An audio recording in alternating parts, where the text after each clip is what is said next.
Hey, Greg Luchak here. I'm back at the unit. My next renovation nightmare. Just going to give you a quick walkthrough. You probably saw a couple of the pics on my Instagram page.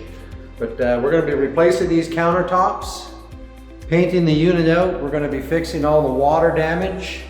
As you can see here, some water damage. We're going to fix some of the cracks. Zoom in here on some of these cracks. Paint the walls out. You can see that there's some water damage. The outside of this building is leaking water or something.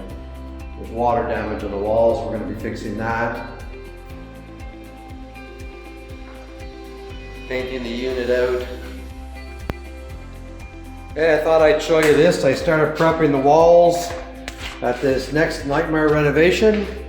And this is what happens when you have water damaged walls. I had to chip out all that plaster down to the plaster board and concrete. Same thing on this side, I had to chip all that out. I could have kept going, that's the thing.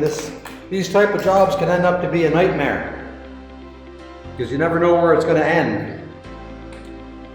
You can see where I'm chipping off all the loose plaster. Another spot there. Come into this bedroom, we have another spot here around the window. Around the windows. The back side of the bathroom, that's the bathtub is in behind that. And then I wanted to show you this side over here. Here we go. This is where I've been stripping. There's water damage in this wall and the layers of paint are just peeling off like butter.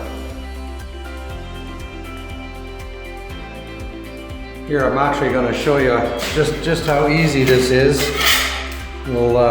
Here's a spot that's starting, and you see how it is. Water's gotten in behind the layers, and you just can't paint over this. It just peels right off like butter because water damage has lifted the layers of paint right off the wall. So I'm going to end up stripping a lot of this wall so that I can fix it. And the peeling continues. As you can see, I'll back up here. I've peeled, I don't know, 75% of the wall so far. This is in about 15 minutes. And you see these little bubbles? There's still moisture in the wall. It's still wet. There's water. These old layers, they're oil-based. They're like a skin, and they trap the moisture in behind it. So I'm going to continue to peel, and it's actually going to make my plastering job a little easier because I'm down to the original plaster job. So I just have to fix some cracks and feather out some sections.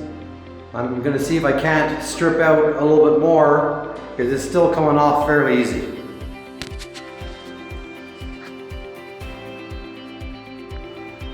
Okay, just another update. About another half hour into this, I've stripped, 90% of the wall. What you see left is essentially the layers that are really adhered. The moisture hasn't really loosened those off. It would take quite a bit of work to get all those blue sections and the lighter beige sections that you see off. But all the white sections is right down to the original plaster, and you can see that smoky little discoloration. That's where there's been some mold growing behind the layers. It's not as bad as I thought it would be, but I have a pretty strong feeling that in behind this plaster board, there's a lot of mold. There's not much I can do about it because the owner of the building is not going to strip the wall out and fix that.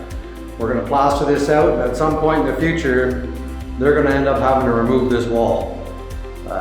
And they have to fix, and there's obviously still a water problem on the exterior because there's still moisture bleeding through into this space.